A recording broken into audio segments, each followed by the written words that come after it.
ನಮಗೆಲ್ಲರಿಗೂ ಜನ್ಮ ಕೊಟ್ಟಿರ್ತಕ್ಕಂಥ ನಮ್ಮ ತಂದೆಯವರ ಹುಟ್ಟುಹಬ್ಬ ಇವತ್ತು. ನಮ್ಮ ಪಕ್ಷದ ಅಭಿಮಾನಿ ಕಾರ್ಯಕರ್ತರುಗಳು ಅತ್ಯಂತ ಸಡಗರದಲ್ಲಿ ಮಾಡ್ಕೊಂಡಿದ್ದಾರೆ. ಅವರು ರಾಜ್ಯದಾದ್ಯಂತ ಹಲವಾರು ರೀತಿಯಲ್ಲಿ ದೇವೇಗೌಡರ ಹೆಸರಿನಲ್ಲಿ ಕಾರ್ಯಕ್ರಮಗಳನ್ನು ಏರ್ಪಾಡು ಮಾಡ್ಕೊಂಡಿದ್ದಾರೆ. ಇವತ್ತು 93 ವರ್ಷಗಳನ್ನು ಮುಗಿಸಿ 94ನೇ ವರ್ಷಕ್ಕೆ ಅವರ ಜೀವನದ ಪಾದಯಾತ್ರೆ ಏನಿದೆ, ಬಹುಶಃ ನಮಗೆ ತಿಳುವಳಿಕೆ ಬಂದಾಗಲಿಂದ ನಾನು ಗಮನಿಸಿದಂಥದ್ದು, ಅವರಲ್ಲಿ ನಾನು ಬಹುಶಃ 68-70ನೇ ಇಸ್ವಿ, ನಾನು ಹುಟ್ಟಿದ್ದು 59ರಲ್ಲಿ ಹುಟ್ಟಿದ್ದೆ. 10 ವರ್ಷಗಳ ನಂತರ ಬಹುಶಃ ಅವರು 2ನೇ ಬಾರಿ ಮುಖ್ಯಮಂತ್ರಿಗಳಿದ್ದರು. ಜನಸಾಮಾನ್ಯರು, ಬಡವರು, ರೈತರ ಬಗ್ಗೆ ಅವರಲ್ಲಿದ್ದಂಥ ಕಾಳಜಿ, ಅದರಲ್ಲೂ ವಿಶೇಷವಾಗಿ ನಮ್ಮ ಕಾವೇರಿ ಬೇಸಿನ್ನ ಜಲಾಶಯದ ವಿಷಯದಲ್ಲಿ ಅವರ ಒಂದು ಹೋರಾಟಗಳೇನಿತ್ತು ಅದನ್ನೆಲ್ಲವನ್ನು ಗಮನಿಸಿದ್ದೇವೆ. ಅದಷ್ಟೇ ಅಲ್ಲ, ಅವರ ರಾಜಕೀಯದ ಬದುಕಿನಲ್ಲಿ ಹಲವಾರು ರೀತಿ ಏರ್ಪೇರುಗಳು, ಪಕ್ಷವನ್ನು ಉಳಿಸಬೇಕು ಅಂತಕ್ಕಂಥ ದೃಷ್ಟಿಯಿಂದ ಹಲವಾರು ವಿಷಯಗಳಲ್ಲಿ ಅವರಿಗೆ ನೋವಾದಂಥದ್ದನ್ನು ಅವರ ಮೇಲೆ ಪ್ರಭಾವ ಬೀರ್ತಕ್ಕಂಥದ್ದಕ್ಕೆ ವಾತಾವರಣ ಏನಿತ್ತು, ಅಂಥ ಸಂದರ್ಭದಲ್ಲೂ ಪಕ್ಷ ಉಳಿಸ್ಲಿಕ್ಕೋಸ್ಕರವಾಗಿ ಹಲವಾರು ಡ್ಯಾಮೇಜ್ ಕಂಟ್ರೋಲ್ ಮಾಡ್ತಕ್ಕಂಥದ್ದು, ಯಾರ ಬಗ್ಗೆನೂ ಇವರಿಗೆ ಸಮಸ್ಯೆಗಳನ್ನು ಉಂಟು ಮಾಡಿದ್ರು, ಪಕ್ಷಕ್ಕೆ ಡ್ಯಾಮೇಜ್ ಮಾಡ್ತಿದ್ದಾರೆ ಅಂತಕ್ಕಂಥದ್ರು ಅದನ್ನು ಸರಿಪಡಿಸ್ತಕ್ಕಂಥ ಒಂದು ವಾತಾವರಣ ಅವರಲ್ಲಿತ್ತು. ಇವತ್ತಿನ ರಾಜಕಾರಣದಲ್ಲಿ ಬಹುಶಃ ನಾವು ಅವರಂಥ ವ್ಯಕ್ತಿಯನ್ನು ರಾಜಕಾರಣದಲ್ಲಿ ನೋಡ್ಲಿಕ್ಕೆ ಸಾಧ್ಯ ಇಲ್ಲ. ಅವರ ನಡವಳಿಕೆ ಇದೆಯಲ್ಲ, ಅದೇ ಇವತ್ತು ಅವರ ಸುದೀರ್ಘವಾದಂಥ ರಾಜಕೀಯ ಜೀವನದ ಪಯಣ ಇವತ್ತು ವಿಶ್ವವೇ ಮೆಚ್ಚತಕ್ಕಂಥ ನರೇಂದ್ರ ಮೋದಿಯವರ ಏನೋ ಒಂದು ದೇವೇಗೌಡರ ಬಗ್ಗೆ ಇಟ್ಟಿರ್ತಕ್ಕಂಥ ಆತ್ಮೀಯತೆ ನಾನು ಭಾಳ ಹತ್ತಿರದಿಂದ ಗಮನಿಸಿದ್ದೆ. ಅವ್ರ ಬಗ್ಗೆ ದೇಶದ ಪ್ರಧಾನಮಂತ್ರಿಗಳು ಯಾವ ಮಟ್ಟದಲ್ಲಿ ಭಾಳ ಆತ್ಮೀಯವಾಗಿ ಅವ್ರನ್ನ ಗೌರವಿಸ್ತಾರೆ, ಇದೆಲ್ಲವನ್ನು ಗಮನಿಸಿದ್ದೇನೆ. ಅದು ಬಹುಶಃ ನರೇಂದ್ರ ಮೋದಿಯವರು ಇವತ್ತು ವಿಶ್ವದಲ್ಲೇ ಅವರ ಬಗ್ಗೆ ಒಂದು ಸಕಾರಾತ್ಮಕವಾದಂಥ ಸ್ಪಂದಿಸ್ತಕ್ಕಂಥ ಒಬ್ಬ ದೊಡ್ಡ ವ್ಯಕ್ತಿ. ಅವರು ಸಹ ದೇವೇಗೌಡರ ಬಗ್ಗೆ ತಿಳಿದಿರ್ತಕ್ಕಂಥ ಅವರ ನಿಲುವು ಅವರನ್ನು ಭಾಳ ಹತ್ತಿರದಿಂದ ಸೂಕ್ಷ್ಮವಾಗಿ ಅವರ ರಾಜಕೀಯದ ಹೋರಾಟ ಗಮನಿಸಿದ್ದಾರೆ ಅವರು. ಅದು ನಾನು ಅವರ ಒಂದು ಪ್ರತಿಕ್ರಿಯೆಗಳನ್ನು ನೋಡಿದಾಗ ಕಾಣ್ತಾ ಇದ್ದೇನೆ. ಇವತ್ತು 94 ವರ್ಷಗಳನ್ನು ಏನು ಪೂರೈಸಿದ್ದಾರೆ.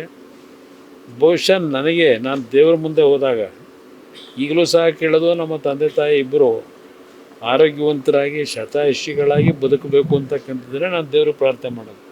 ಅದು ಬಿಟ್ಟು ನಾನು ಇನ್ನೇನು ದೇವ್ರಿಗೆ ಕೇಳ್ತಕ್ಕಂಥದ್ದು ನನ್ನ ಜೀವನದಲ್ಲಿ ನನ್ನಲ್ಲಿ ಯಾವತ್ತೂ ಇಲ್ಲ. ಮಧ್ಯದಲ್ಲಿ ಸ್ವಲ್ಪ ನನ್ನ ಆರೋಗ್ಯದ ಪರಿಸ್ಥಿತಿಗಳು ಸ್ವಲ್ಪ ಕುಸಿತ ಆದಾಗ ಆಗ ಮಧ್ಯದಲ್ಲಿ ಸ್ವಲ್ಪ ದಿವಸ ದೇವರೇ ಆರೋಗ್ಯ ಕೊಡು ಅಂತ ಕೇಳಿದ್ದೇನೆ.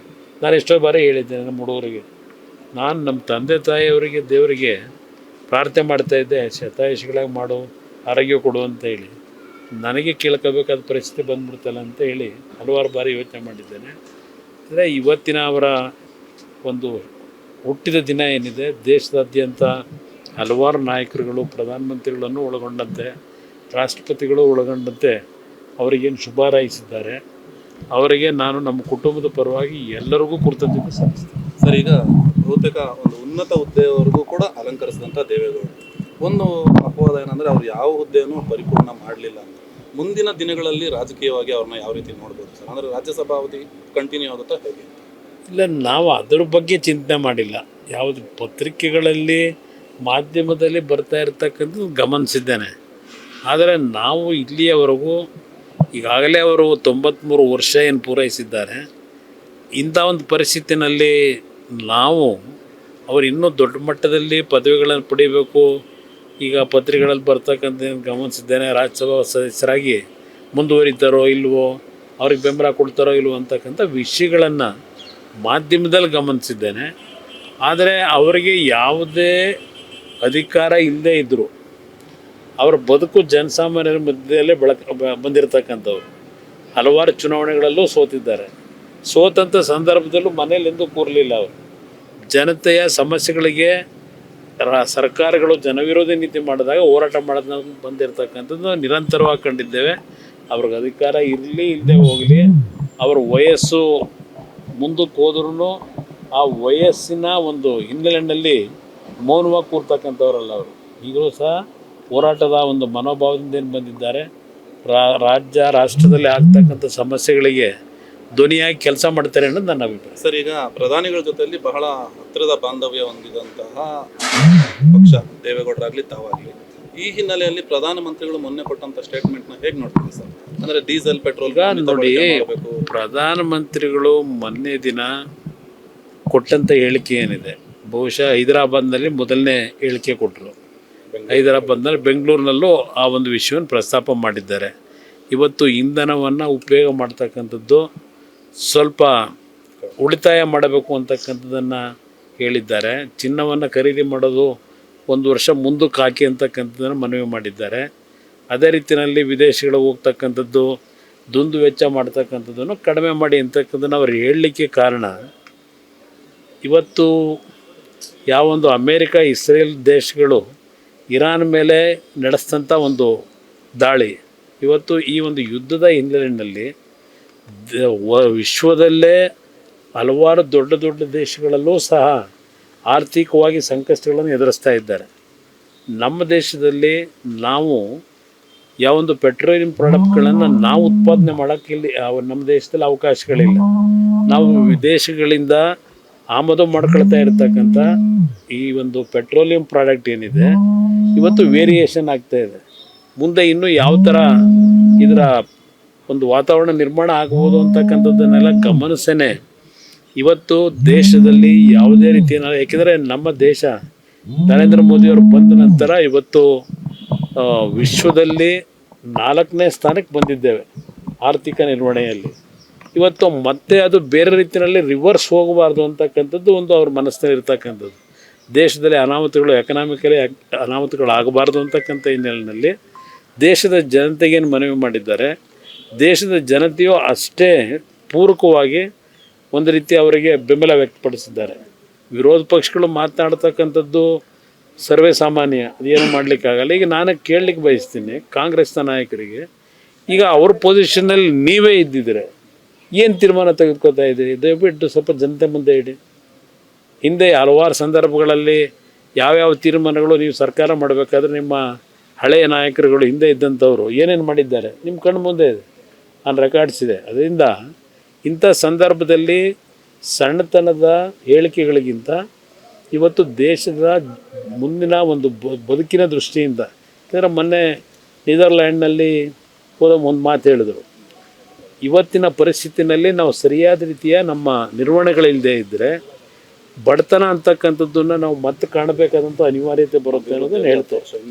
ಹಿಂದಕ್ಕೆ ಹೋಗ್ತೀವಿ ಅಂತೇಳಿ ಅದು ಹೇಳ್ತಕ್ಕಂಥದ್ದು ನಿಜ ಇದೆ ಈಗಿನ ವಾತಾವರಣದಲ್ಲಿ. ಅದರಿಂದ ಇವತ್ತು ಸಣ್ಣತನದಲ್ಲಿ ಮಾತನಾಡೋದಕ್ಕಿಂತ ಈಗ ಕಾಂಗ್ರೆಸ್ ಸರ್ಕಾರವೇ ಇವತ್ತು ಯಾವುದೋ 5 ಗ್ಯಾರಂಟಿಗೋಸ್ಕರವಾಗಿ ಎಷ್ಟೆಷ್ಟು ಸಂದರ್ಭದಲ್ಲಿ ಯಾವ್ಯಾವ ಪದಾರ್ಥಗಳ ಮೇಲೆ ಏರಿಕೆ ಮಾಡಿದ್ರು ಬೆಲೆ ಜನಗಳಿಗೆ ತೊಂದರೆ ಕೊಟ್ಟಿದ್ದಾರೆ. ಅದರಿಂದ ಇವತ್ತು ನಿಮ್ಮಲ್ಲಿ ಒಂದು ಹೃದಯ ವೈಶಾಲ್ಯತೆ ಇರಬೇಕು.